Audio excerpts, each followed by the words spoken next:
welcome to the third annual Zero Waste Summit. Yay! This is very exciting. So third annual Zero Waste Summit. Can we just do a quick, let's warm up with a little round of applause if you have been at either one of the previous two Zero Waste Summits.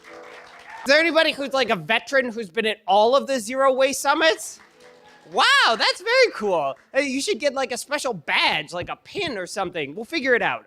So again, my name is Tane Danger. I am your MC for today. I'm very excited to be here. As I said at the top, I am typically the host of a thing called the Theater of Public Policy. I do like to start out by asking this by a round of applause. Please applaud if you have not seen the Theater of Public Policy before.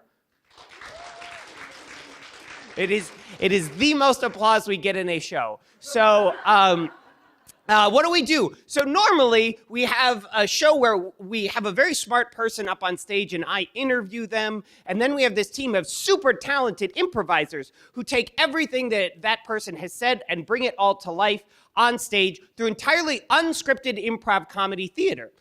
Today's a little different though, because we have a whole day, a whole fast-paced action-packed day of very smart people who are going to be up on stage talking about a whole variety of different things, answering your questions, suffering through my moderation, all kinds of things. And our cast is going to be listening to all of that. And all of that will be their inspiration for entirely unscripted improv comedy theater. So this is the cast of Theater of Public Policy. Wave cast of the Theater of Public Policy. Yay! So they'll be on stage a little bit later. All right. So you might say, oh, well, why do improv for something like this? And because it's fun, and it's Saturday morning at 9 o'clock and 8 o'clock. 9 o'clock now. So it's Saturday morning. I don't know what time it is. I've only had one cup of coffee.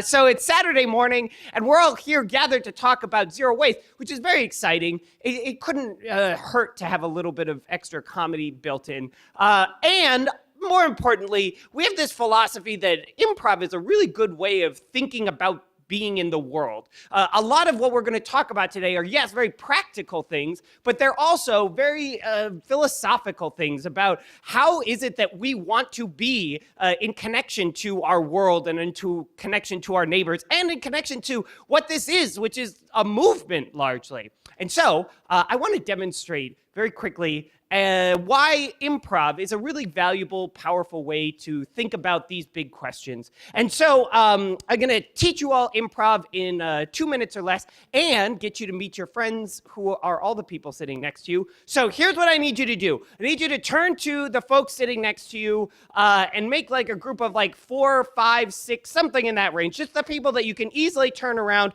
It's a bonus if you're meeting somebody new, networking, all that good stuff. So turn around, say hello, make sure that you all know each other's names. Yay!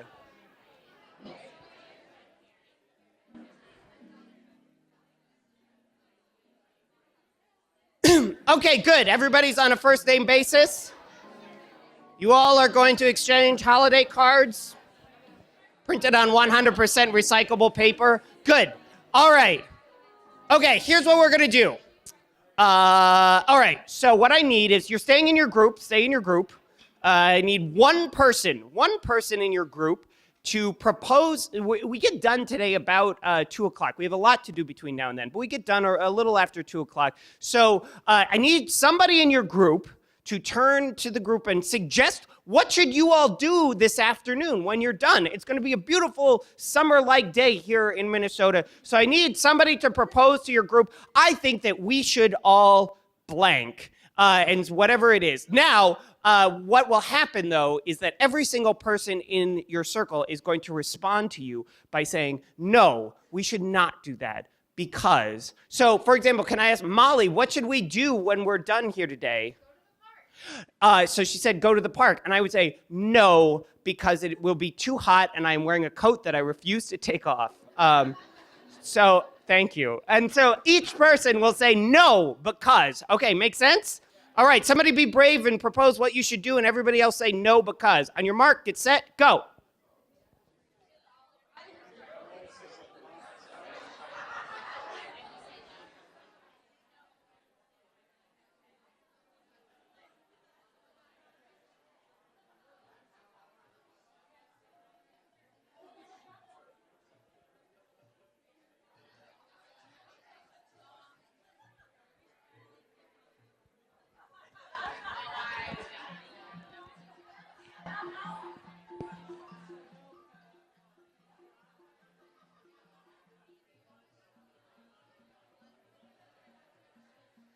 Okay, has everybody's ideas been thoroughly shot down?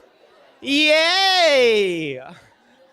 All right. Okay, good job shooting that down. All right, so let's move on.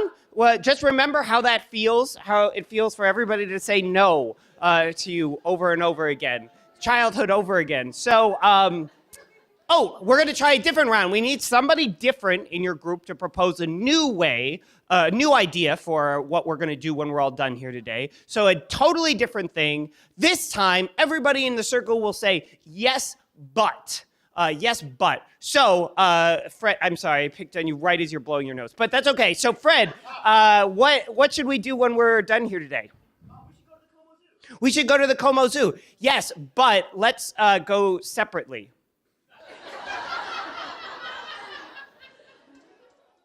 So everybody will now do a new idea, and everybody goes around and says, yes, but. All right, on your mark, get set, go.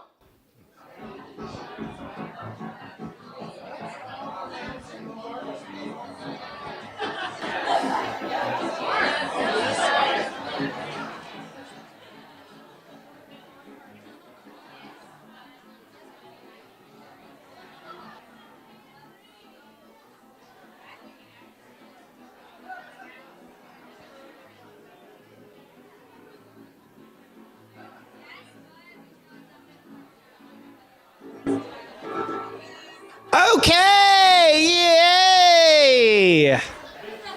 Sort of. Yay, sort of. That's how I feel about yes, but. Okay, last one. Anyone who's taken an improv class or read a book by Tina Fey or Amy Poehler knows where I'm going with this. So next up, what we're going to do is one last person in your group is going to propose what should you do when we're all done here today. This time, each person in the circle will respond with yes and. So Maureen, hi, what should we do when we're done here today? I think we should go to the Mall of America. Yes. And let's sort all of the garbage into the recycling and yay, won't that be fun? And then go to H&M. All right. Okay, so everyone says yes and. All right, ready, set, go.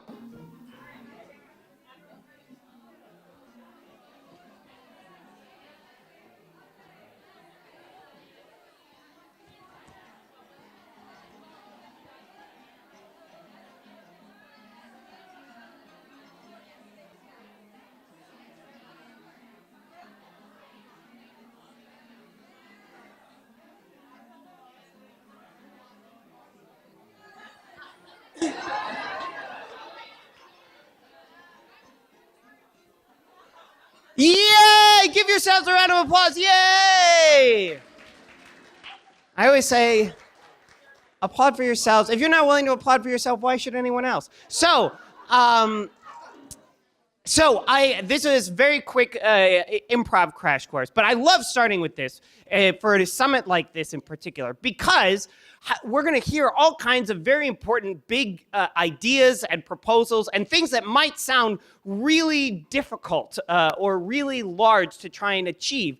And the natural reaction, because of who we are and because of the world that we live in, is to say, oh, that sounds really hard. No, that won't work because.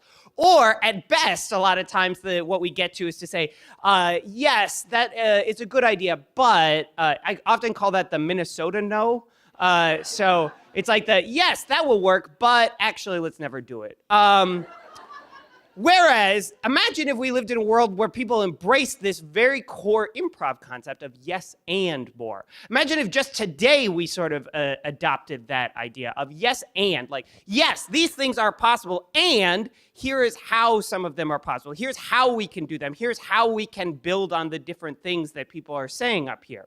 So I challenge you throughout the day to really be thinking about this notion of yes and, thinking about not only, yes, these are good ideas maybe that we're hearing, or these are good tactics or good strategies, but and how do we actually do them? What can we add to them in order to make them larger, bigger, practical things that we can accomplish in our own neighborhoods, cities, states, X, Y, and Z. That is a lot of talking for me. Right now, we should welcome to the stage the co-presidents of Eureka Recycling. Please, big round of applause.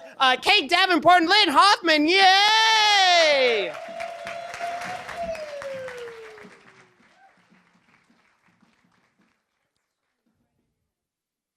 I have no idea how to follow that up.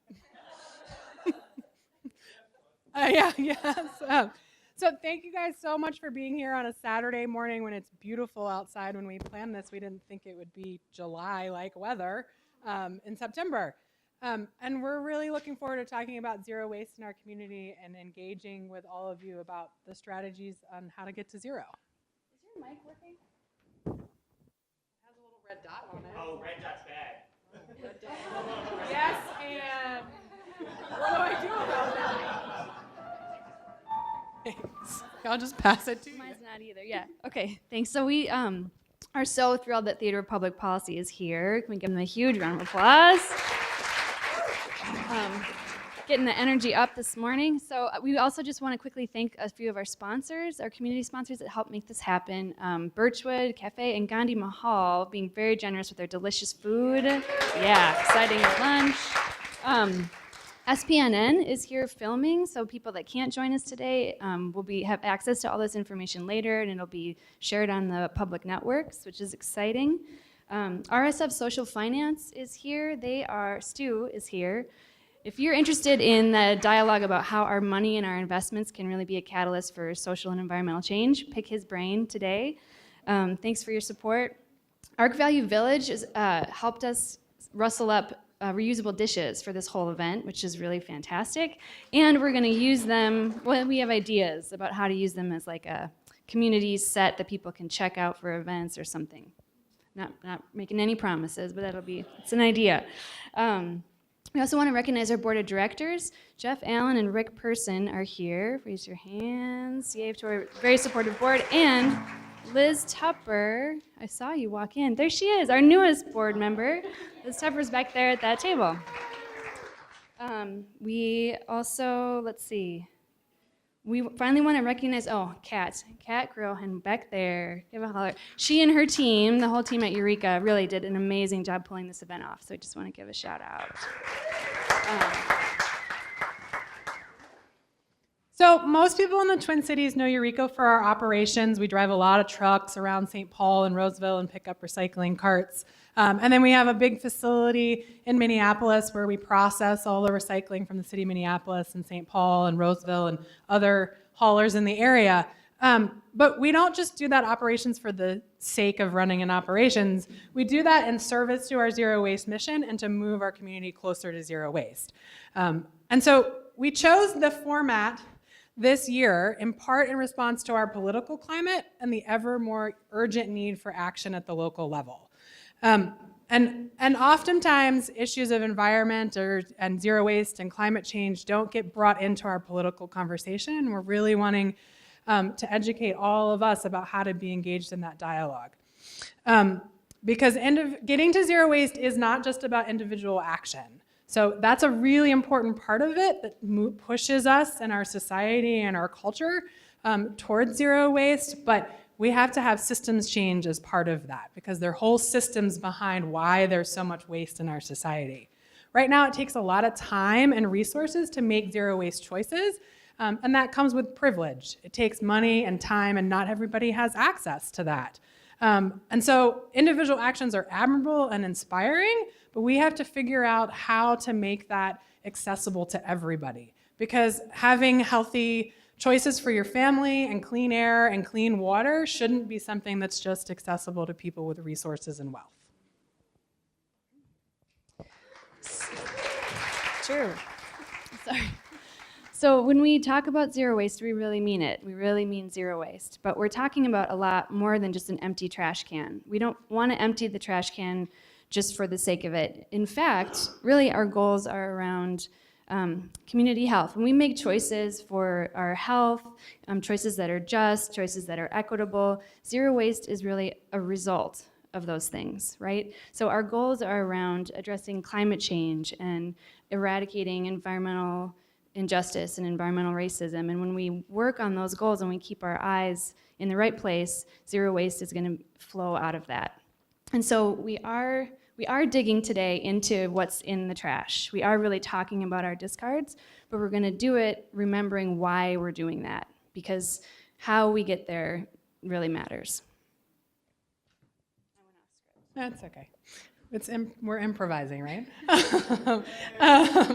So zero waste used to be a crazy concept. If you talk to folks like Susan Hubbard or Alex Danovich, who helped start Eureka over 15 years ago, when you said we could have zero waste, people were like, yeah, but that's never going to happen. And today, it's become a common term that we hear. We hear corporations talking about trying to get zero waste. We're hearing cities talk about that. And so that's exciting that we're having that conversation, but the danger there is that we just talk about how we have zero waste in the garbage can, not about why we are trying to have zero waste in the garbage can. We get so focused on the goal of zero that we don't think about how we get there, and we really creating the impacts that we want to have in terms of extracting less fossil fuels and having a healthy community and treating people with respect as we get there. I don't know how much Finally, we'll just say thank you all for being here, and we're really looking forward to this dialogue. A lot of the folks on stage are working on this every day, but we're here to learn too. We're all learning about how we can use the information we have, use the expertise we have in our community, and really kind of bring that together to be more effective advocates to create change. So with that, I'm going to ask Jeff Allen, our board chair, to come on up, and we're going to get this day started. Hey. Well, it's my honor, really, to introduce a message from Congressman Keith Ellison, who regrets not being able to be here. He's a great congressman, a great advocate for zero waste, and a friend of Eureka Recycling, and I'm a fan. If anyone saw him at the Resource Recycling Conference, it was a very motivational speech to get people involved, get people going, support his zero waste bill. So call your congressman, and I'm going to let the great Congressman Keith Ellison speak for himself with a message. Thank you.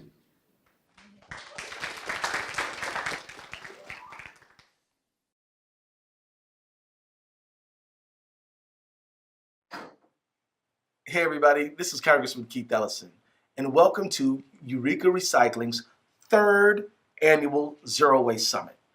Eureka, you guys are the bomb. I love what you do. I've been out to tour your facility, and I work with your team all the time. So special thanks to Lynn, Kate, and everyone at Eureka for the great work that you do every day. You guys not only are cleaning up the environment, you're paying livable wages, you're making our community a better place, and we all should be deeply grateful for the work that you do. You know, I tell you, you've been expanding. You're not just in Minneapolis. Now you're in St. Paul. You're moving out. I love it. More, right? It's great. You know, the fact is that you all also not just clean up our environment by recycling and pay livable wages, you also create a set of values that we all need to learn much more about. Primary among them is, you know, clean up after yourself, right? And make sure that if you buy something that you actually need it, and that consumption, for the sake of consumption, actually does not make our environment more sustainable and cleaner. I believe in that. I believe in recycling, repairing, reusing, and going to the repurposing stores that are all around town to buy that very cool new accent table or lamp or whatever. Why go buy something new and just inject more into the waste stream even more? You know, so many of us don't even think about what happens to the old stuff we throw away, ends up in a landfill or burnt up in an incinerator. Better to reuse it, repurpose it, recycle it. It's the way to go. You know, I'm trying to do my part along with you. I've been inspired by you guys. And so I introduced a zero waste bill called the Zero Waste and Development and Expansion Act. You know, the bill does a few things. One, it would create $100 million, not much in Washington speak, by the way, a $100 million grant program for the EPA to promote and invest in zero waste in local communities that are engaging in it all over the country. It would help set up a new infrastructure for composting facilities and recycling processing. It would help do educational programs so we can help people learn about the benefits of recycling and help them how to actually do it, because people walk up to these bins, they don't know where to put the stuff in. It would also help for capital investment, which would be critical, trucks, bins, things like that.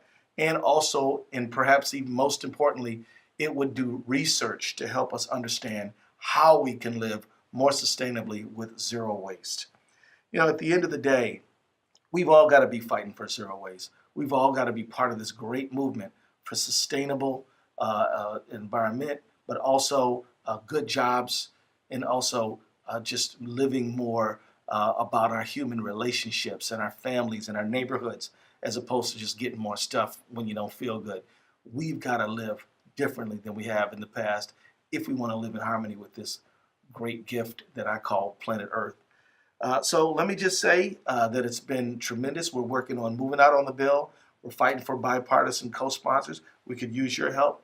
If you are from if anybody at your meeting, if you're connected to an organization, we want to ask you to have your organization make a resolution endorsing the bill. Tell more people about it, and then invite me out to talk about the bill. At the end of the day, this movement for zero waste will be carried forth by tremendous advocates and heroes like you all at Eureka and many others around this country. I'm with you. Thank you all very much.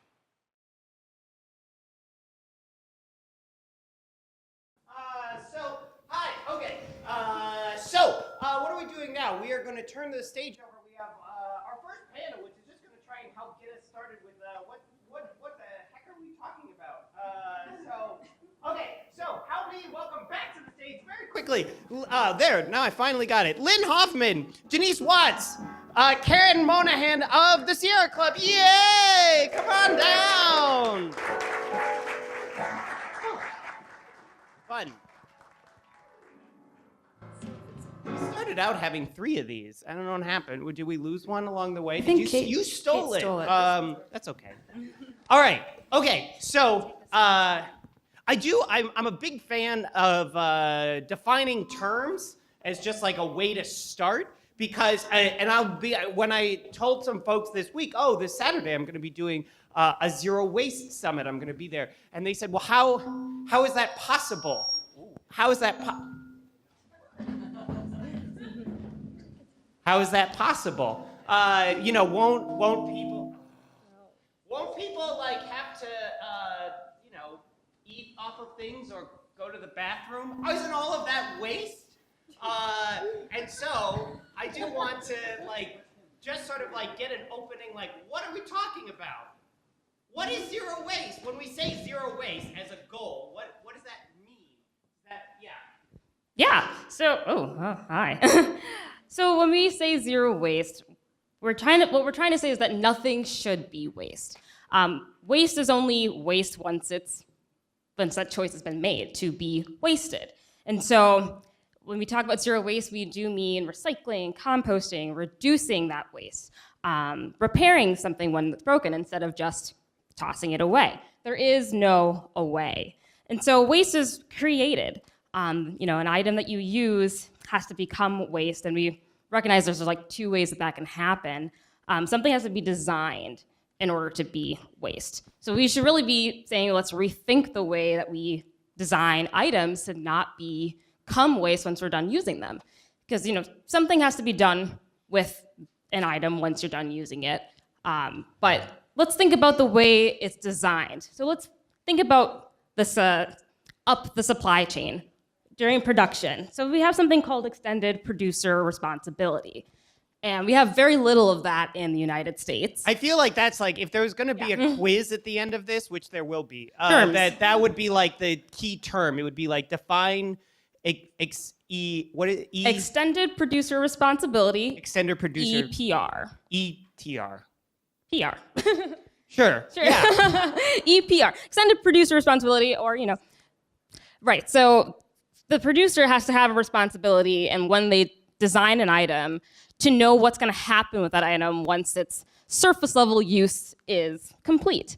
So instead of designing something to just be thrown away, let's think about how you design it to be recyclable or repairable or compostable or reused in some way instead of just thrown away. And of course, that responsibility falls on us individual consumers instead of, again, up the supply chain. And so either you're, as an individual, you're left to make that decision of what you do with this item. And if, you might not have, there may be barriers, right? There may be barriers to what you can decide to do with that item. Maybe you want to be able to recycle something, you want to be able to compost it, but maybe you don't have a recycling processor in your town or collections, or just might not just be a recycling bin wherever you are. So even if that item can be diverted from the waste stream in some way, there might not be an option. So this is really this is interesting as a way to think about how this works is because it seems like you're trying to flip it very much. I imagine a lot of folks might come into a conversation. Somebody's just walking down University Avenue here, and they're like, "Oh wow, a zero waste summit. I'll do that." Yeah. And they're like, "I figured that meant me thinking about how to properly sort my recyclables and composting." But you're very much thinking it's much more. I don't know. Go to Best Buy and throw compostables at them until they start packaging things differently, Yeah, tell the producer, tell Best Buy, tell wherever they're getting their products from, make this box that your speakers might come in, right? They might have some packaging. Make that more compostable. Give me the option to not have to just throw it away. There should be some responsibility from the producer, from the manufacturer, and not just all put on us as a consumer. So what happens now? Because we aren't there. Best Buy is still doing. I don't mean to throw Best Buy under the bus. There's a lot of folks. So that we could choose throw anybody. under Yeah. the bus. You can choose anybody. But what happens now? I guess that's part of the problem. A lot of folks, again, it's easy to think about, that would be great. We're not How do we get there? And so where are we now, I guess? Help us to find, why is this a problem? Why did all these Why is people it so show hard? up on a Saturday morning to talk about this? Yeah. I don't know what happened. So maybe we can just start with what's in our trash and then talk about why it's a problem. Right. Yeah, is that okay? Does it work? Hello. Yep. All right.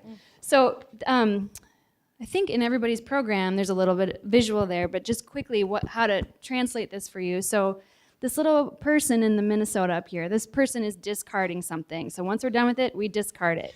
They're not peeing out of their hand. No. But thanks for that feedback. But so right now, everything in Minnesota that's discarded at the residential municipal level, 40% of that is recycled. 40% of those discards get put in a recycling bin. About 10% of them get composted, and about half of what we are done with becomes waste. So then, Can I just ask? Yeah. And I'm not trying to pop quiz you on this, but do we know how that compare? Should we feel good about ourselves? I mean, obviously not if it's 50%, but it's do we at least do better than Wisconsin? I don't know.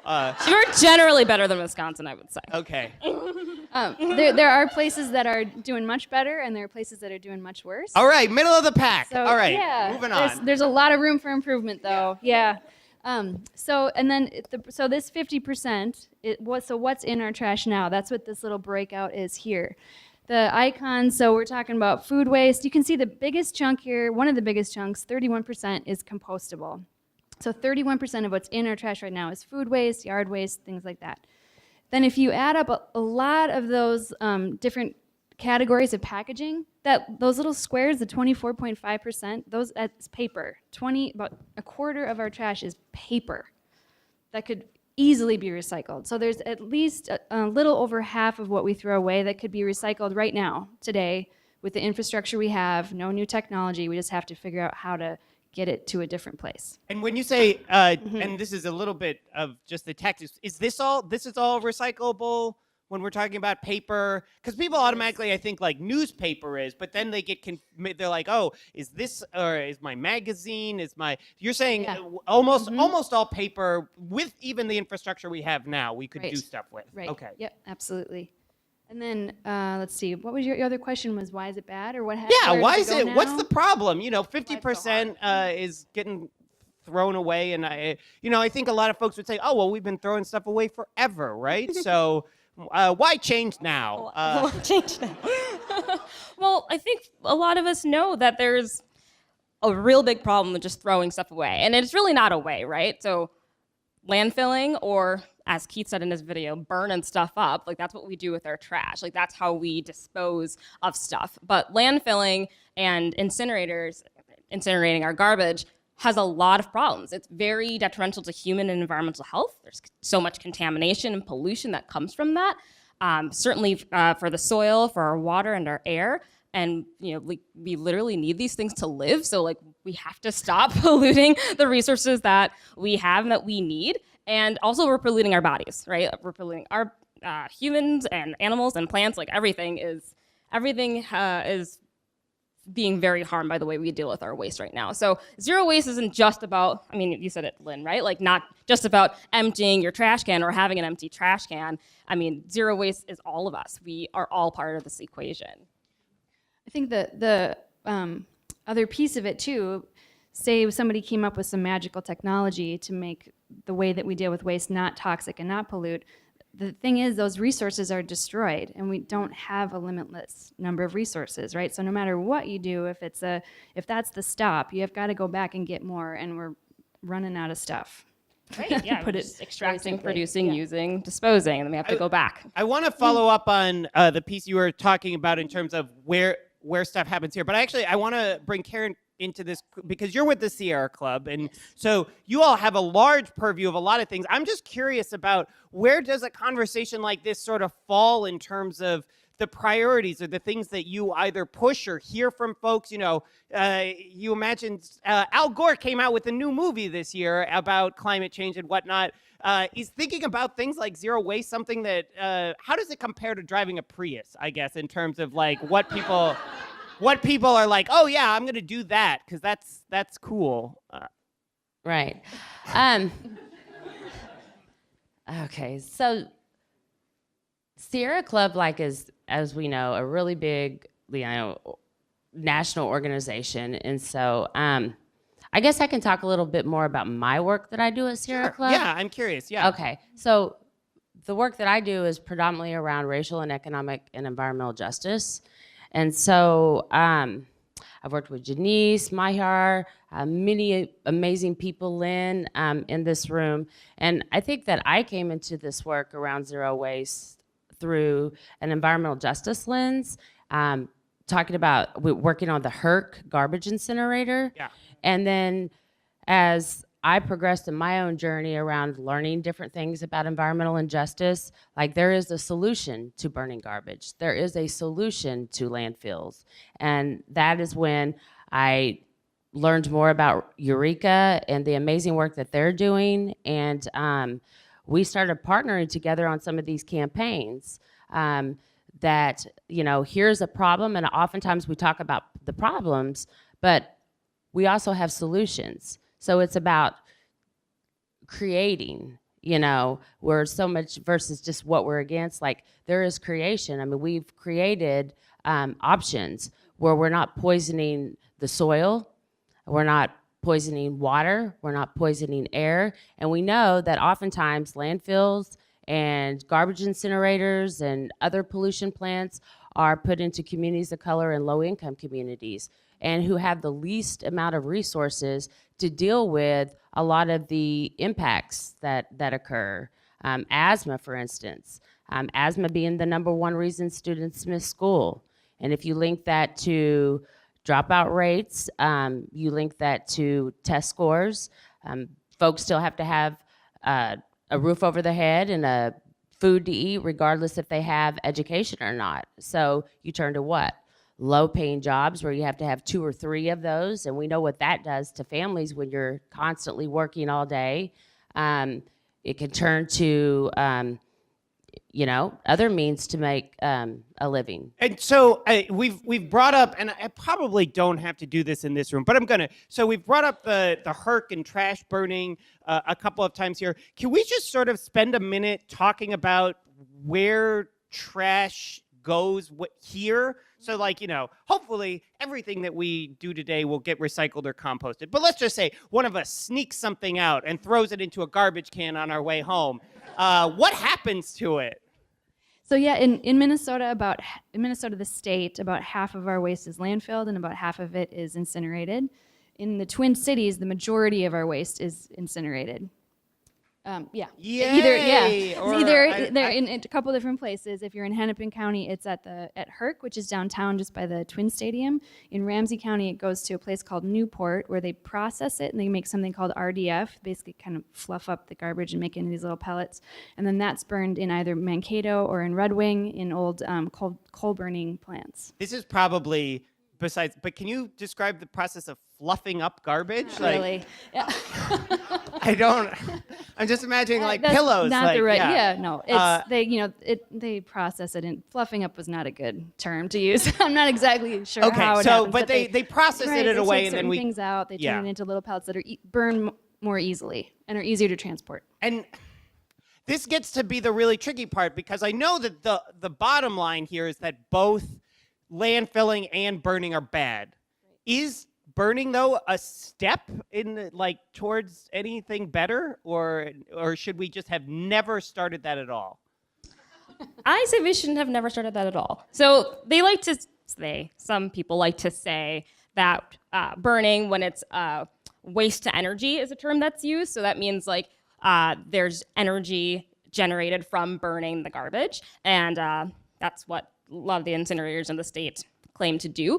But I have so many problems with that because if that's supposed to be better for instead of landfilling, something still has to happen with the ash that's generated from burning garbage. I mean, that's what you get, right? When you burn something, you're going to get a leftover residue of ash. But that ash is also very, very toxic. And something has to happen with that ash as well. And generally where that ash goes is right into a landfill. So tell me how that's better than just landfilling it in the first place. Neither one of them are great solutions at all. Also, you also have emissions from burning garbage as well. So again, we're polluting the air just as much as we're polluting the soil and the water. I think some of the problem that it it can be classified as renewable energy, which is really problematic because that's just the underlying assumption is that we're always going to have waste. So we build these big infrastructures, we need waste to feed this infrastructure, and we're just assuming that waste is this renewable, unending supply. And we know that actually what waste is are our resources, and we know that that's not, we don't have an unending supply. And so there's a fundamental problem in that concept. So one more question on this, and then we're going to open it up for the audience to ask questions of this opening panel. I did want to try and get at, who decides this system, right? Like, I can imagine some folks thinking like, oh, you're Eureka Recycling. You get to decide what happens to the garbage. Oh my Why gosh. don't you just fix great? it better? Can you talk us through just sort of how this system got set up, is the way that it is, where it kind of came from? Yeah. It's I think probably the most interesting thing to talk about there is that the counties in Minnesota make the majority of the decisions that impact our waste infrastructure, which is, who here knows who their county commissioner is? This is a bad right. Some people. That's great. Can I just say, doing this for a living, that is impressive. Yeah. Not very many people do. Yeah. Right. It's an elected official representing you that tends to be kind of invisible, and they have a lot of influence and a lot of power. So it's certainly a to-go out of today, or a to-do out of today, if you don't know already, is to find out who they are and engage with them. And it's an important office to understand. So, and the way it's paid for generally is taxpayers in a couple of different places. There's a state solid waste management tax, there's a county environmental charge, and then at the city level, of course, you're paying fees. And all of that money goes to either operating the programs, a lot of it goes to subsidizing burning and supporting that infrastructure, and some of it, a very small portion, goes to up the hierarchy we talk about, more zero waste strategies, reduction, recycling, and composting. Okay, I have a million more questions for all three of you, but I want to give the audience a chance. So the way that I'm thinking, do you have one more you want to jump in? Can we say one more thing? Yeah. I just want to point one more thing out on this picture that we didn't talk about yet, and that's this number at the bottom, 3.364 million tons. That's how much municipal solid waste we generated in 2015, I think. And that's a big number, kind of hard to get your head around. But the crazy thing is, for every bag we put out, so I put a bag of trash out in my alley, about 71 times that, so that's what all those little bags are along the side. 71 times that bag was created upstream just to get those things to me, to my house, in terms of extraction and production and manufacturing. So, we talk about the costs of trash and how we're paying it for our taxes, and there's all the invisible costs in terms of healthcare. But then there's also all this invisible waste that we don't actually see as part of our consumption. And so even if we did the best we could with everything that's in that trash bag right now, the only way to get at those 71 bags is through reduction and reuse. And so that's what we're going to talk about next. But All yeah, right. we'll do Q&A And now. EPR, And EPR. That's EPR, which will be on the test. So extended this, producer responsibility.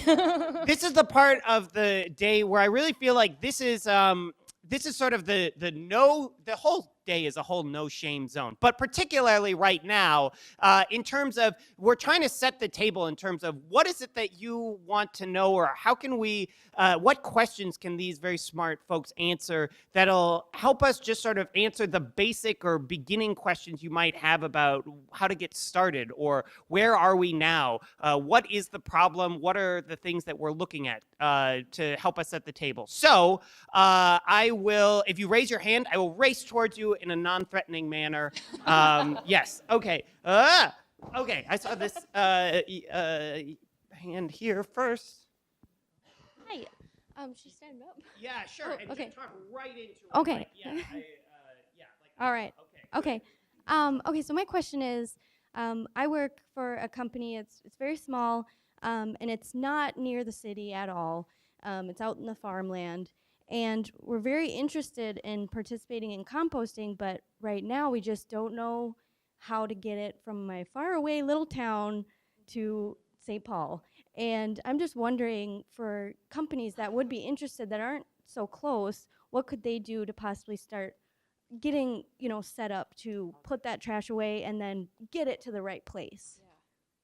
That is a really good question. We have a whole section about composting after intermission today, a little bit later this afternoon. We can talk about some of the challenges. There's a limited number of processing facilities and all that. We should probably just find a big piece of paper and do a board for some of this, because I'm sure there are people here that could help answer that question too. I mean, that's a really interesting general question, though, in the sense that Like Kelly. Kelly can help. Yay! Just bring your compost to Kelly. But I'm curious. This question, because we're here in the Twin Cities. I feel like the conversation here might be different than it would be. I don't know where's your company. Out by Maple Plain. So if you're out by Maple Plain, or you're out near Wilmer, or down in Mankato, like these. So again, I know we're going to spend the afternoon or most of the day talking about some of the ways to get this, but I'm just curious, how do you all think about this conversation looking different in different parts of the state potentially? Yeah, I mean, we thought about that in terms of, well, hopefully next year we'll actually make it happen, but we'd like to do some satellite summits. And, we are focusing today on the metro area because, so there is a zero waste overarching strategy, right, or philosophy, but really it's so unique to your situation and the resources that you have and the access that you have and the infrastructure that's in place and how those decisions are made. So there is a very different considerations for the metro area versus people outside of the metro. And that's in terms of actually generating solutions, that's something that is really different. Yeah. Right, and definitely needs to be addressed. Yeah. Yeah. Would add that I'm not sure if there's other businesses or other residents in your town that would be interested in this, but I mean, this is organizing. Talking with your neighbor, talking with your coworkers, talking with people in your community to drum up interest about composting, and then you start mobilizing.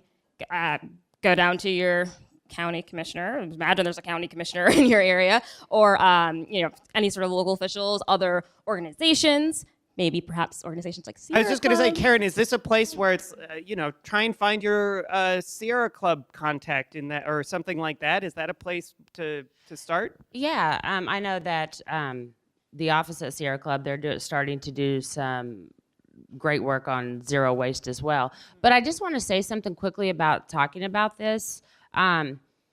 I think that it may look different depending on where you live, but how we talk about it is really about values. And I think that values are universal or can be universal. The values of, you know, there's, you know, no throwaway people, no throwaway trash, no throwaway, like the values of we are all connected to each other and we are connected to Mother Earth.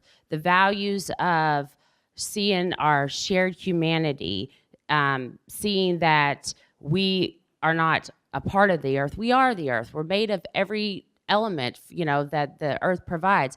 So I think oftentimes we think there's different talking points in terms of getting folks interested.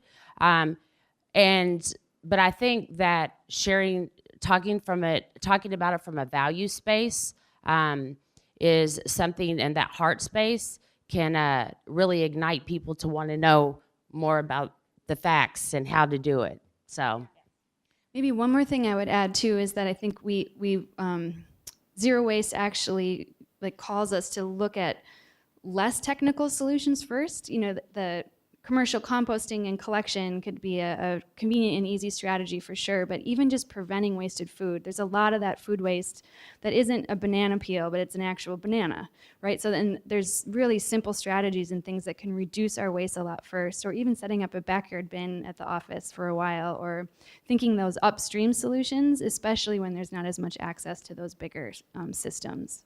Okay, I've had. Yeah. Hi. I just had a question. It's more of a where are we now question in regards to education, educating people on composting, recycling, on waste in general.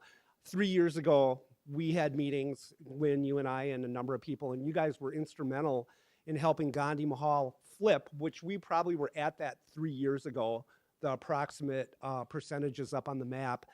Now the vast majority of our waste does go into the composting, and as much as that still goes in the waste stream, it's better than where we were at before. And the majority, at least for restaurants, of the materials are organics. And I'm just kind of wondering, from a level of counties, cities, municipalities, with Eureka, where are we at with educating people on how they may better dispose of the waste that they do have? Well, I think there's more we could do. I guess it's a hard thing to put us on a map, but I would say that I think it's reflective of the resources that we're putting into it. I think the way that the money flows in our state and county and cities right now really reflects our assumption that there'll always be waste. The majority of those fees and taxes go towards subsidizing and building trash infrastructure and dealing with the impacts of waste, like post-landfill closure, abatement, and things like that. And a very little portion goes to recycling and composting education and outreach. And we could, if, reallocating some of those resources, I think could take us a long way. Well, and I guess, and just the end part of that for me is with like the EPR is short of getting the producers to change their packaging, which definitely is waste coming from going. Right. I'm just curious as to whether there are resources for businesses and individuals to reach out to for educational purposes. Yeah, there are. And one, but as with all of us being so busy in life, Right. are there any that are doing outreach work, reaching out to businesses? Oh, sure. Andy was asking if there are resources for businesses and people, or he's asking not only are there places you can go find information, but if you're very busy, who's doing that kind of active outreach? I mean, I know of a few places, the counties have business recycling grants and programs, and they're out actively trying to recruit people to work on that. A lot of the local business associations, like ASABA and help me think of other, LEDC, Latino Economic Development Center. There are small groups. Say it again. ADA, yep. This is Megan from Eureka, who I'm asking. I'm sure other people in the room have other ideas, but And I actually, yeah. I'm gonna introduce Megan to come on stage in just a second because we have a whole second piece of this. But I did have a question. I promised to run back here and ask this. So. I don't know if this is premature, but I think it's an important question. Education is so important. I teach environmental science at a community college. We also have an environmental club, and it's all very exciting. However, I see a lot of students who don't really feel that they don't have a lot of hope that their actions matter, or that even collectively we can turn this around. And I think at an emotional level, we need to address that as part of our education, and I sure try to do that. But what would you say to some suggestions for that? Well, what's the alternative? You know, I mean, if you don't have hope, I think that's really, you know, and I've felt it myself. But I mean, the alternative is, you know, disaster. And I think that like again, how we talk about things, you know, the messaging, is it doom, is it gloom, or is it, hey, this is a problem, but there are solutions and you are the solution. And finding those creative ways to come together, inspiring folks, lifting each other up. And I think that, I mean, that is a part of education. You know, my background's education too. And I know the way things were presented to me and the spirit and how they were presented made all the difference in how they landed on me. And I think, like, even if you look at, like, I have enough age on me now where I can look back at movements that have happened in this country and elsewhere to kind of see that it is, you know, it takes time. It's kind of like you have a little bubble in the movement where something happens and you kind of keep going, then another bubble. And I think reminding folks that, like, if people gave up, I mean, there are people who lived and died under slavery, right? But people kept going, right? And look at where we are now. Think of the women's movement. Think of the civil rights movement. And I do think we live in an age of instant gratification. You know, if it doesn't happen, you know, in our time or when we want it. But I think really looking back and seeing that on your journey while you're on this earth, you can be part of that solution. And even if you don't see it come to complete fruition, you know, you are a part of having one of that, you know, one of those bubbles, you know, in that movement to keep going. Because I do believe the arc, it does bend toward justice. And are you a part of the problem? Are you part of the solution? And the day we become silent about things that matter, our lives begin to end. So staying silent about it really isn't any kind of solution. On that very positive note, can we do a round of applause for our first panel here? So I've got to bring our second panel up. So thank you so much. So here we go. We have a second panel that we're gonna bring up, all to talk to us about reducing, reusing, repairing, starting to move into that. Well, what do we actually do about some of this? So please, a round of applause as we welcome to the stage Kate Davenport, Megan Stennis, and Julie Kearns, founder of Junket, Tossed and Found. Yay! Woo. Okay. Just because I did a little bit of a bad job of timekeeping, I gotta just kind of rapid fire this. How do we stop doing those 71 bags? Ready, set, go. Okay, go. All right. So to go off of what Janice was saying, design. If you looked at what we threw away 150 years ago, it wouldn't look like that. Because 50% of that is packaging that we've created to get one good from the grocery store to our home, or from IKEA to our living room. And so much of our waste is part of our modern society. We've designed it into the system so we can design it out of the system. So it's about will, it's not impossible. And Chris Goodwin from Eureka gave me an analogy yesterday that I thought was really powerful. Now I have to look at the stat again. But if you took all the ants in the world, they weigh more than all the people in the world, and there's not an ant landfill. Meaning, yeah, right? Think about it. Everyone, for a yeah, second. think about that. I feel like we should just all pause and think about that for a second. and not be terrified that the ants will take us over. Right? Which they might if They we could. keep wasting. But nature has no waste. There's nothing in nature that has waste. There's not a landfill or a burner for the waste that's in nature. One thing's waste is another person's raw material. And so it really is about design and rethinking our systems at the end of the day. And so we can design our systems for it to be easier to repair things, for it to be easier to reuse, for it to be easier to not buy things in the first place. So when we're thinking about this, though, like the folks in this room, how do we start, moving that? Because I can imagine people saying like, oh, what a nice car that I could buy at a store. I really want this car. Oh, it's in plastic. Should I just not? Is it that I don't buy this then? Is it that I buy it and I mail the plastic back to Hot Wheels? Or like, I don't know. How do we start, I guess? If folks are thinking about how to start pressing that lever. Sure. Yes, we are kind of going big picture here first, and we're starting to kind of bring it back down to the individual action, because we think it's really important that Hot Wheels knows that their plastic is causing a problem in North Minneapolis, and we have issues with the waste that we're creating. But there are lots of other ways that we can start to recognize our reduction. I think I can kind of just start jumping into some of our ideas around, we want the products, we want the car. I have a 2.5-year-old, he would want that car. We don't want the packaging, we want the coffee, we don't want the cup.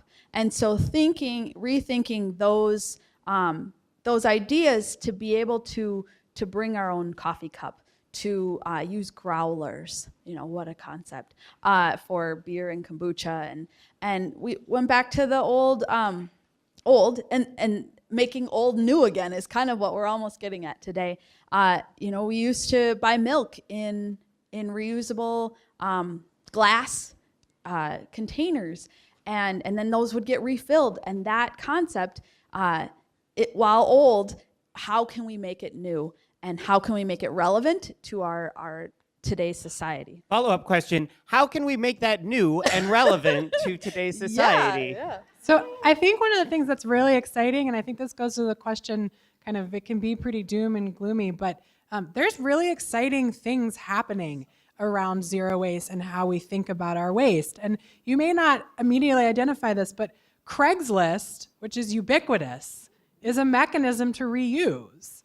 Nextdoor is a mechanism for you to say, hey, I don't need to go and buy a lawnmower. I could go share a lawnmower. And that prevents the 71 bags, right? And so sometimes it's also thinking about how we're already doing that and amplifying it. I hate shopping. I hate shopping. But ThredUp, which is if anybody's familiar with ThredUp, it's a website where you can buy used clothes that get delivered to your front door, right? So there's really innovative ways that people are taking the old and putting it into the context of the new. And Julie can talk about some of the things that they're doing, but there's entrepreneurial opportunities there to create the systems to make it convenient and accessible for us to reduce, reduce, and repair. So that's on the individual action side and how we interact with our world as a consumer, right? But we're not consumers, we're people. And so the other piece of that is legislation, is talking to your elected representatives about how do we make requirements about the goods that come into our lives so that the plastic isn't on the hot wheel, right? So think about that thing you have in your pocket that you use all the time to call people or play games or whatever. Shouldn't you be able to replace the battery when it dies as opposed to going to buy a new battery? Because there's a lot of copper and gold and extraction that goes into that, and human rights issues around how we get the copper and the gold to go in the phone, right? So there's a really big company that has the same name as a fruit out there that doesn't make it easy for us to repair it. So there's legislation at the state legislature, I think it was this past session, called the right to repair, that we as consumers should have the right to repair the goods that we get.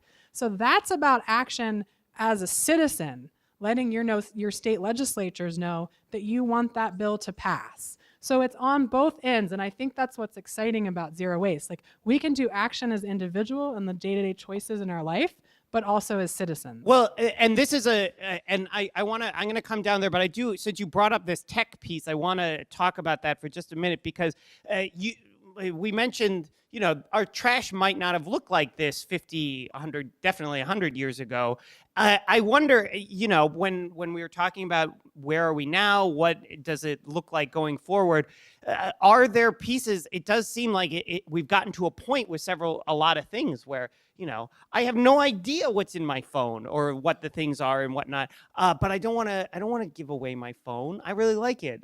So how do I reconcile those two things in terms of the technology that has made a lot of connectivity and a lot of good things possible with a lot of the downsides that we're talking about today? There's a lot of hard, bringing those two things together right now. So I think one of them is about educating ourselves and educating the people around us, around what goes into that.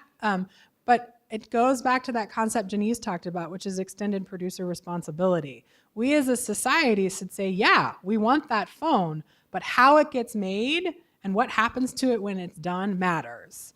That's about values at the end of the day. And we need to make requirements on the manufacturers that make our fancy cell phones, that how they do it, how they mine that material, how they create it so we don't have to mine more material to make a new one is part of the process. That responsibility has to be there. Go ahead. And we're not asking you to get rid of your phones. That we don't think that zero waste is sitting in the dark and cold.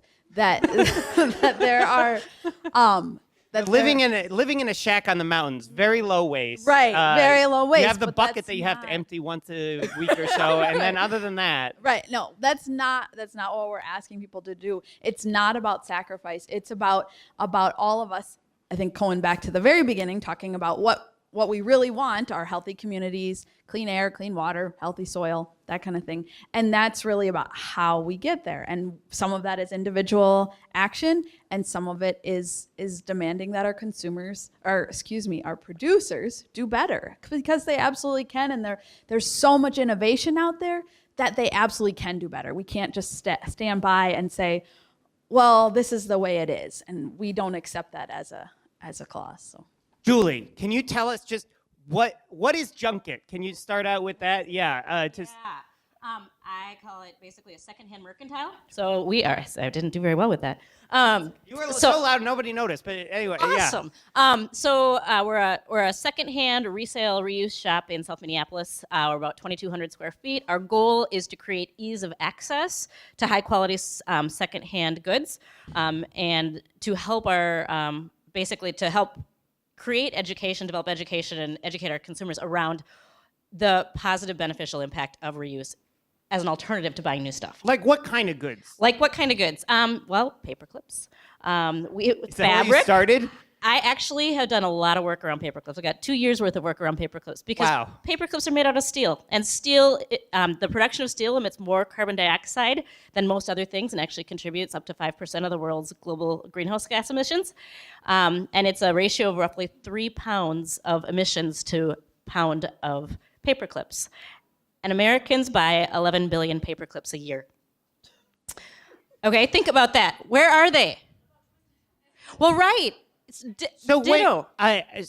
When you say you've been doing 2 years worth of work on paper clips, is Yes. that like bending them back into shape? Totally. Or what is it? Totally. No, here's the issue. How is it profitable to manage paper clips when you find one over there and you dig 3 out of somebody else's garbage and you like shovel through the back drawer, right? It's not profitable. So we have to but if we're going to basically value that resource, which is the equivalent of 5,500 tons of steel a year, right? If we're gonna wrap our head around this, right? I figured if I could understand it for paper clips, I could understand it for anything. So can I come to you and buy paper clips? Yes, you can. And are they ones that you dug out of your neighbor's garbage? I did not dig them out of the neighbor's garbage, but people bring them to us. We're working to crowdsource reuse and to help connect excess supply of things as small as paper clips and that are functional in other ways with consumers who need them and who can use them. So my goal is hi, you. Okay, I was going to say, I have no idea what just happened. A stranger just came up on stage. I'm being replaced, perhaps. Do you want? I'll introduce. Yeah, go ahead. So I just want to go off of Julie. This is Steve Thomas from Better Futures, and he can talk a little bit more about what he's doing. But one of the really cool things is that Julie and Better Futures actually are both on the Minnehaha Mile. And part of that's the innovation around reuse, saying there's a convenience that we want in our world today, right? We don't want to go here and here and here to try to reuse. We want to go to one place. And so a lot of the folks that are working on reuse said, hey, we should all go to one place and be in a concentrated area. So if I'm looking for, I don't know, a new dresser, I can go to multiple different stores to try to find that dresser, and it's in one area. So there's a lot of innovation happening around how do we make that reuse easier in the fast-paced world that we live in today. And I'll add to that, going back to the action issue, like, so how do we give these entrepreneurs here tax breaks or incentives to make reuse happen as opposed to tax breaks to fossil fuel extraction, right? And that's our role as a citizen, to tell that to our elected officials, because there are lots of systems what incentivize consumption versus reuse. So Steve Thomas works with Better Futures, which is all about deconstruction. So instead of demolishing a house, let's deconstruct it and reuse the stuff in it. You can say a little bit about what you do. Are you here to? I am replacing you, Okay, although well, my thanks, outfit everyone. can't rival yours. So, good morning. Just a couple of headlines. First, I'm also on the board of an organization called Reuse Minnesota. And if you, a couple things. Businesses can sign up for free. It's a statewide organization. And we are about building a reuse economy in this part of the country. So we need your support, we need your membership, and your business should be registered. And you can find businesses that repair, reuse, resell, like Junket. Here's the other thing I wanted to alert you to. We've been talking mostly about household waste. The second biggest amount of material going to landfills in this country is construction and demolition waste. Just in Edina last year, they ripped down 150 houses and they were thrown away. So we're about changing that. And also, demolition waste is by far the fastest growing material going to landfills. So we have to put that in the reuse equation, in the waste equation. There are incentives. The state has policies and grant money to incentivize municipalities to divert household waste and recycle. There is no such policy. There are no such grants for C&D waste. There's also 42 landfills in the state that are leaking mercury, arsenic, and other toxic materials into the groundwater statewide. It's in almost every county in greater Minnesota. The legislature didn't tackle that problem. They gave all those counties a reprieve on those landfills this year because it's too expensive to clean up. So my message today is, as we have the reuse conversation, we include the kitchens and the toilets and the houses and the buildings that are basically being thrown away. Much of that material can be reused. Even when you recycle building materials, you still have an environmental impact. But if you reuse, obviously there's huge benefits. And the last thing I just want to add, especially with the people we represent, the poor and the people who aren't part of the power structure in our community, is a reuse economy is a great way to create jobs. And I think if nothing else, and you can't have a conversation, or it's very hard to have a conversation these days about the environment, especially with certain parties in control, but you can have a pretty bipartisan conversation about how can we create jobs. And a reuse economy, much more than recycling, can have dramatic impact on creating jobs, especially for people who are chronically unemployed. So those are a couple headlines I wanted to share. Okay. Oh, I was going to open up for audience questions, but you I just go wanted ahead. to kind of finish. Yeah. As much as we've already talked about paper clips, I want to tie it back to construction beams, steel, right? Do you see, this goes back to raw materials, mining of raw materials, and the energy that goes into manufacturing, but also remanufacturing raw materials. So I'm wearing my reuses, we can't recycle the planet t-shirt. We love Eureka. Recycling is one part of the bigger solution, but it's only one part of the bigger solution. Reuse is critical. The reason that the paper clips matter is that the small things add up. And if we understand that steel has that impact, as a paperclip. And if we understood that basically you could take paper clips, use paper clips, and put them in LA and put them on a train and send them to New York, and then go back to LA and then back to New York, and you could make 15 round trips before you emitted the same carbon emissions as manufacturing the same paperclip out of 100% recycled materials. We start to get the impact of reuse, or the ability to avoid emissions when we choose things that already exist. Wow. Okay. So you could put a paper clip on a train and drive it to New York to LA, New York to LA. How many times? 15 round trips. It's a big paper clip. That's pound per pound, mile for mile. That's the impact. Reuse is huge. Okay. Yeah. All right. So yes, I have a question right here in the front, and then other folks, if you have a question, please raise your hand, and then I'll come back there second. Yes. Hello. All right. Hello. So I have a Sesame Street type question. So you were talking about, I love reuse, obviously, but we're talking about this tree of reduce, reuse, repair, and reuse is well possible within, and repair are possible within the system. But when you talk about reducing, which has had no voice in this panel, that's meaning like changing different systems, changing the underlying consumer culture. And I think I would just strongly advise to not have these three sound as if they are part of a family. Reduce is the odd one in that family, and I think it's not talked about often enough. Yep. So you don't voice it that way. That's fair. Someone stand up for reduce. I will stand up for reduce, actually, because when you choose to use items that already exist, as opposed to going out and purchasing an item new, you basically avoid participating in a system that's going to generate additional manufacture, right? If you buy that thing at a shop that has a bullseye for a logo, and they scan it in, their systems are such that that information goes to a buyer who takes a look at the sales reports and pushes the button, and that goes to China, and China goes and generates more manufacturing and may or may not have great employee practices, and more stuff goes into the universe. So anytime you buy something new, you're contributing to that cycle right now. So if we can aggregate a reduction in consumption of new materials, we can make it less profitable for those companies to continue to produce excess. So and then that combined with EPR, extended producer responsibility. Thank you, not liability. Would help us drive toward wholesale reduction. Another solution is just thinking really carefully, all of us at a one-on-one level, when we've got a problem where we're like, oh hey, I need to buy this thing to solve it. Think creatively. Stop and say, you know what? We've been trained to buy solutions, and so let's stop and say, what is my problem really, and how might I solve that with what I already have available at my disposal? And let's talk about food a little bit too, because way back when we saw the original one, we saw 31%. What's in our garbage right now is compostable, and a lot of that is edible food. 40% of the food waste that we're throwing away, 40% of that 31%, nationwide is once edible food. So we're not talking about your banana peels, we're talking about the banana. We're not talking about the chicken bones, we're talking about the chicken.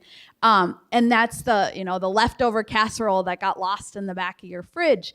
And so 40% of that is being wasted, and that's a problem. And that part of reduction is certainly important as well. And we have lots of tools on our Make Dirt Not Waste website to touch on how you can reduce, how you can store food better, how you can plan your meals so that you're not wasting food. But food is a big issue right now, and sometimes people say, oh, well, it's not a big deal because I compost it. And it's like, think about all the resources, the water, the refrigeration, the transportation that went into getting an apple or a banana to your house. That's a lot of energy and raw materials wasted. There's the 71 bags along the way too. Okay, I actually had like two hands right around here. But I work in schools in Washington County a lot, and so the food is huge. I just did a milk carton recycling program at an elementary school, 600 kids. There were 7 pounds of garbage. That's it, the rest of it. But I can't tell you the number of apples that get tossed, the whole milk cartons that get dumped. And I understand it's policy, but there must be a way around it. Can I just ask, were these Red Delicious apples? Because Well, that's where they belong. Kiwis, a lot of kiwis. In the compost, that's where they belong. Yeah. Not yes, but growing that's- them in the first place. So I didn't mean to. Yeah. Exactly. Exactly. When we have the food insecurity that we have, it's a huge issue. Schools are a whole nother issue that we certainly need to be doing education around. But there is a lot. I mean, half.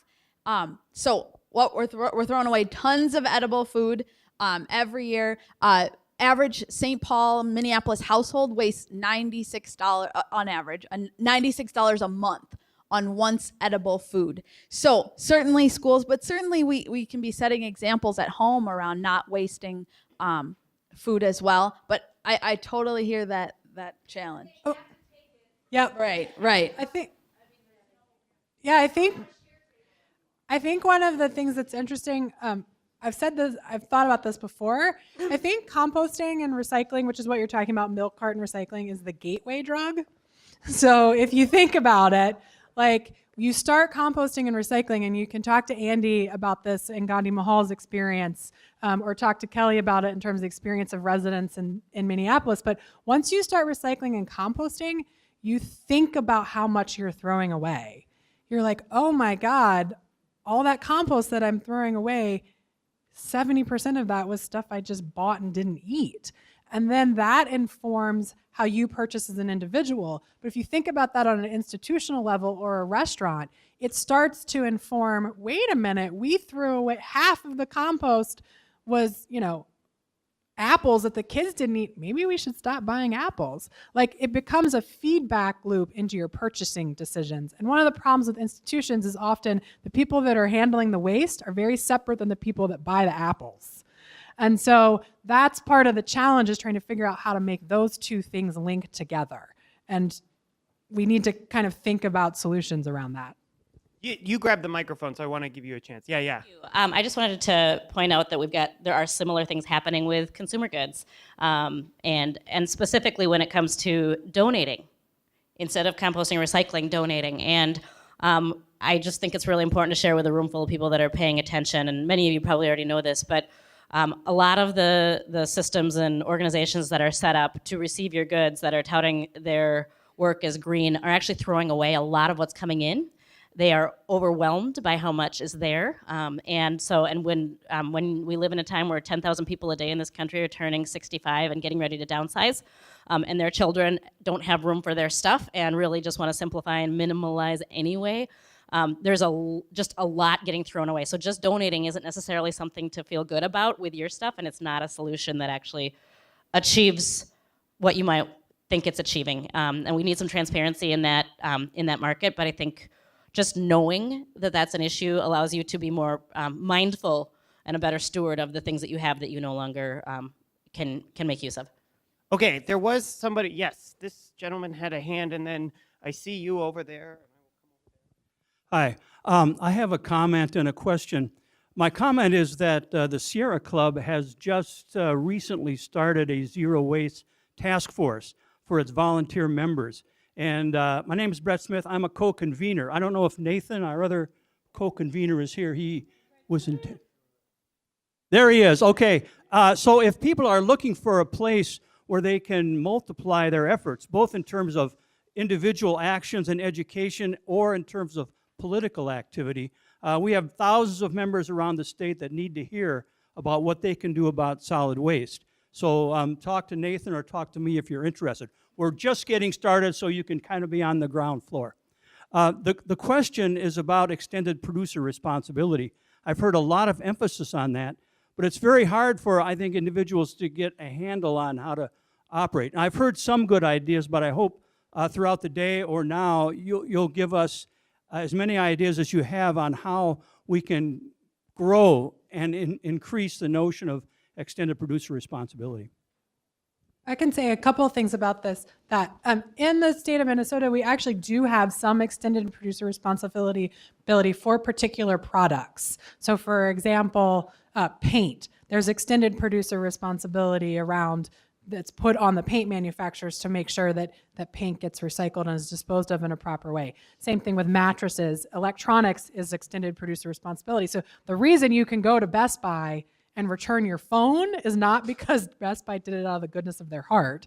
It's because there's been a requirement that they have to take that back as part of extended producer responsibility. So that is already happening in this state and in states across the country. It tends to be very product by product focused, or type of product focused. So I think as individuals supporting that kind of action at the state level, or even at the local level, I think in terms of our products and packaging, that's where it gets a little bit more complicated. So, in some states like Michigan, there's a bottle bill. That's producer responsibility. There's been several attempts in the state of Minnesota to reintroduce a bottle bill, a deposit bill. Sorry, thanks for getting rid of my wonkiness. But where you pay the 5 cents and when you get it, and then you get 5 cents when you get it back. We're in states where there's a deposit bill, they have 90% recovery of that glass, for example. So I think it's tracking that. I think it's finding ways for those of us in the zero waste movement to let the Sierra Club know that, so you can let your members know that, so you can understand what kind of legislation is coming up. In Canada, there's much broader extended producer responsibility for all paper and plastic packaging. In British Columbia, in Europe, the same thing. So it is absolutely possible, but there has to be the political will to say we should do this. And to Steve's point, oh yeah, go ahead.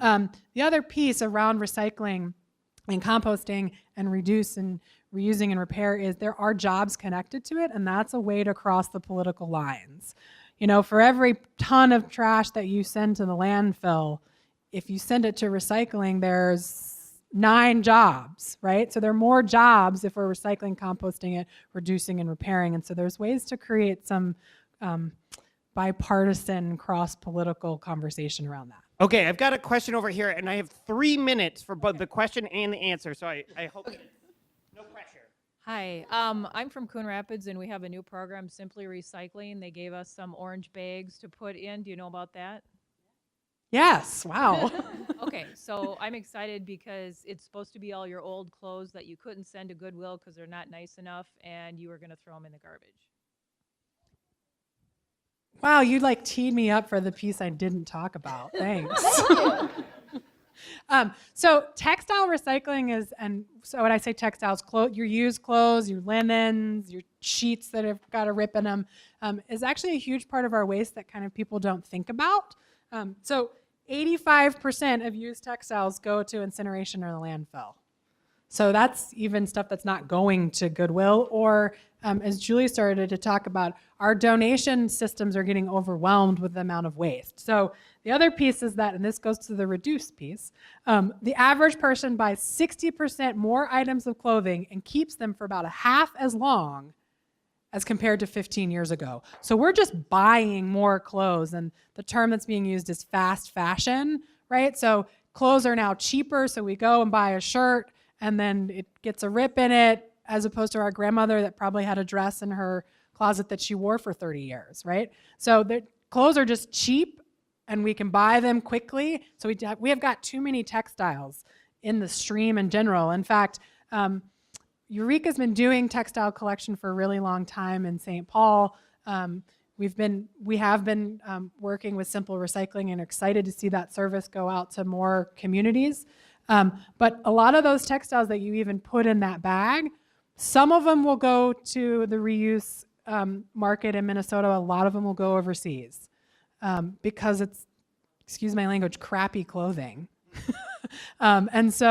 And then the overseas markets like East Africa are like, we don't want this either. You're flooding us with all of this stuff.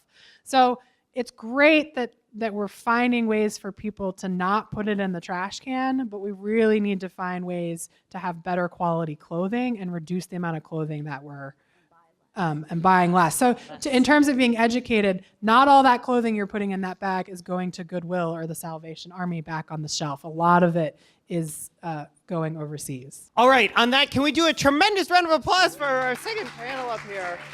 Now it's you guys, yeah. All right. So, yeah. Okay. Thank you. So, I'll just take all of them. So what's going to happen now? Don't go anywhere, because the cast of the Theater of Public Policy is going to come up on stage, and they are going to reflect back and digest and reframe everything that we have heard this morning. They're entirely unscripted improv comedy theater. Everything they do is going to be entirely made up on the spot, inspired just by what they heard already. So with that, please be generous and make a big round of applause for the Theater of Public Policy. Yay!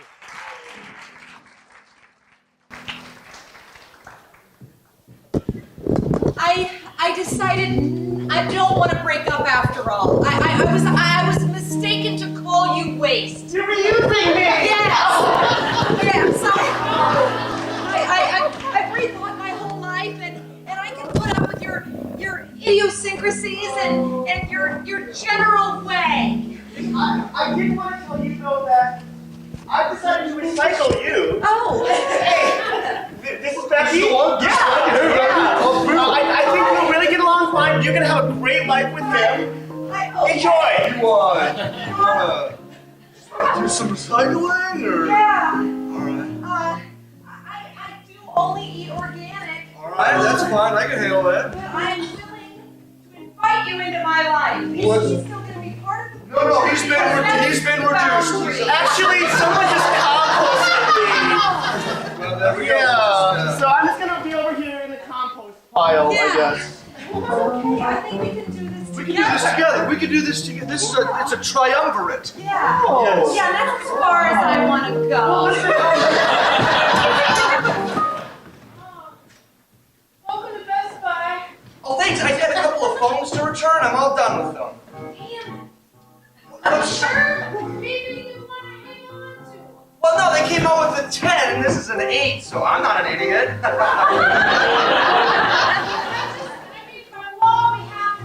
Oh, thanks. All right. While you're here, perhaps a new speaker set. Oh, is this the new? All right, let me grab my old speaker out of the truck. Hold on. They come with extra styrofoam. Oh, these are my old speakers. Here you go. All right, here's your box of styrofoam. Let me get speakers. I find my speakers are extra protected. Yeah. While you're at it, why don't you take your old speakers and maybe make a chip bowl?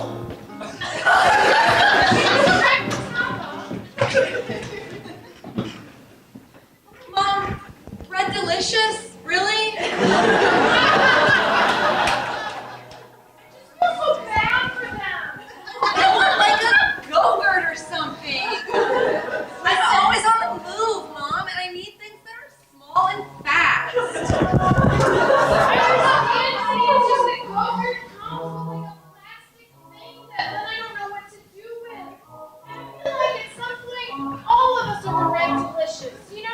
Oh, Susan, you're making Becky a Red Delicious she has to chomp on herself with her teeth. Becky, baby, here's a chopped up apple in plastic. Don't make our baby chew an apple. What is this, the suburbs? We talked about this. This is our one and only child. I want to make things as simple as possible. Yeah, she gets to inherit an earth that's sustainable. Oh yeah, no, that's plastic. We just throw it in the plastic spot.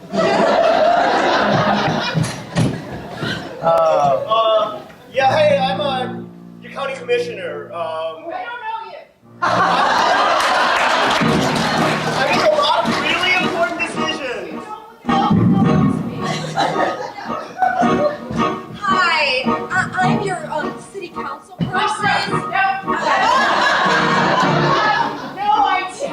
Okay, it really starts local as kind of the thing here, so maybe you can come to a council meeting, or do you know what town you live in?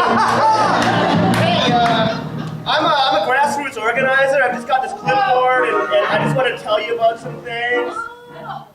Hard. I prefer to just stay in this literal bubble.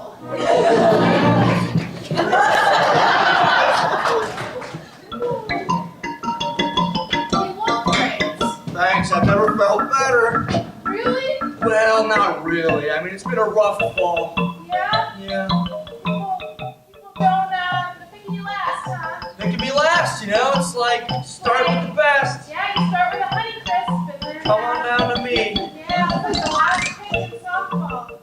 It's how I felt my entire life. It's like soft mushy ball. Well, you didn't have to come right out and say it. I mean, we've been trying to improve, but this is all we've got. Okay? Are you sure? No. No.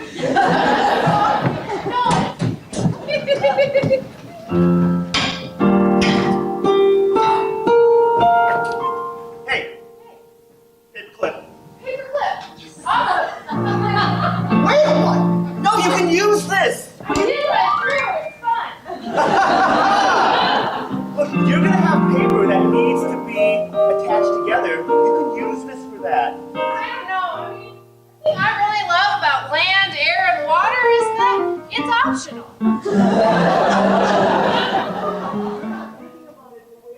We could be thinking about it. This paperclip, it's coming from someplace. Land and air and water. So when you throw it away, it's going all that way. What if I just put it on a train? And it goes to LA like 15 times. That's using it, right? You like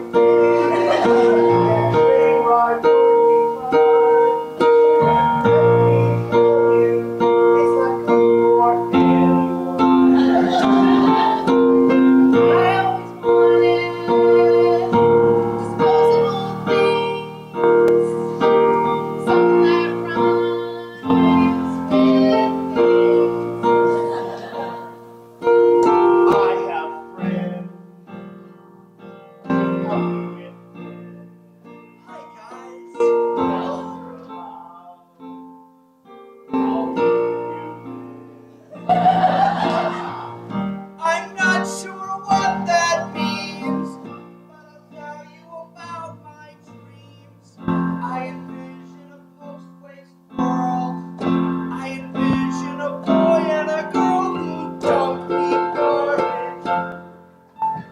Don't need anything but love. Follow the double negative. Just like us. Okay, thanks. Yay! Big round of applause, leader of public policy! Yay! Okay, fantastic. So with that, we are going to take a short 5 to 7 minute intermission for you to grab more coffee and snacks, and then we're going to come back here and jump right back in. So please go fill up. The bathrooms, by the way, are out this hall, and if you're going around, and you'll find them. All right, good. We'll see you all in 5 to 7 minutes. Yay!